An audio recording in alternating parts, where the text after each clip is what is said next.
তৃণমূলের দালালরা বিজেপিকে শেষ করে দিচ্ছে। এই অভিযোগে দলীয় কর্মীদের ক্ষোভের মুখে পড়লেন বিজেপির রাজ্য সভাপতি তথা কেন্দ্রীয় প্রতিমন্ত্রী সুকান্ত মজুমদার। পান্ডুয়াতে হুগলি সাংগঠনিক জেলার কার্যকর্তা সম্মেলনে দলীয় কর্মীদের ব্যাপক ক্ষোভের মুখে পড়তে হলো তাঁকে। তৃণমূলের দালালরা বিজেপিকে শেষ করে দিচ্ছে বলে সুকান্তর কাছে নালিশ জানান পদ্ম শিবিরের একাংশ। লোকসভা নির্বাচনে মণ্ডল সভাপতিরা বিজেপির হয়ে কাজ করেননি বলে সম্মেলনের মধ্যেই সরব হন দলের স্থানীয় নেতারা। 24 লোকসভায় বাংলা থেকে 30-এর বেশি আসনের লক্ষ্যমাত্রা বেঁধে দিয়েছিল কেন্দ্রীয় বিজেপি, কিন্তু লক্ষ্যমাত্রা পূরণ হয়নি। অর্ধেকেরও কম আসনেই থেমে গিয়েছে গেরুয়া শিবির। এরপর বিধানসভা নির্বাচনে 3টি জেতা আসন হাতছাড়া হয়েছে পদ্ম শিবিরের। লোকসভা ভোটের ফল বেরোনোর পর থেকেই পশ্চিমবঙ্গের বিভিন্ন জেলায় বহু নেতাই দলের সংগঠন, কেন্দ্রীয় নেতৃত্বের দূরদর্শিতা নিয়ে প্রশ্ন তুলেছিল। উপনির্বাচনের ফল বেরোনোর পর তা যেন আরও প্রকট হলো। হুগলিতে সুকান্ত মজুমদার যেতেই সেখানকার স্থানীয় সংগঠন নিয়ে ক্ষোভ প্রকাশ করল দলেরই একাংশ।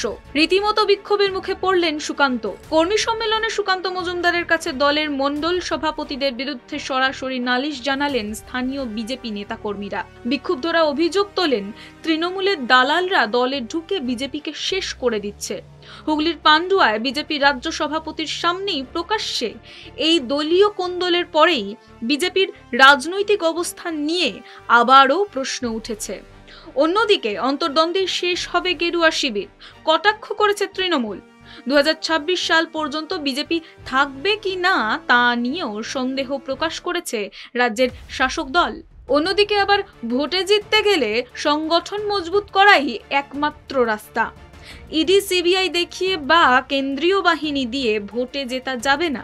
দলীয় কর্মী সভায় সুকান্ত মজুমদারের এই বার্তা নিয়েও তৈরি হয়েছে নানান আলোচনা। তবে কি শাসক দলের একাধিক নেতা মন্ত্রীকে ভোট ময়দানে হেনস্থা করার জন্যই বারবার ইডি সিবিআইকে হাতিয়ার করেছে বিজেপি? সুকান্তর মন্তব্য থেকে কি সেটাই স্পষ্ট হয়ে যাচ্ছে? রাজনৈতিক মহলে সেই নিয়েই জল্পনা এখন তুঙ্গে। সদ্য সমাপ্ত লোকসভা ভোট এবং রাজ্যের 4টি বিধানসভা কেন্দ্রের উপনির্বাচনে ভরাডুবির পর সুকান্তের এই বার্তাতে রাজ্যের বিজেপির অন্দরেই প্রশ্ন উঠেছে। লোকসভা পূর্ববর্তী সময়ে দল যে কৌশলে চলছিল, বিরোধী দলনেতা শুভেন্দু অধিকারী যে বার্তা দিতেন প্রকাশ্যে, সেই পথ থেকেই কি সরে আসার কথা বলছেন সুকান্ত?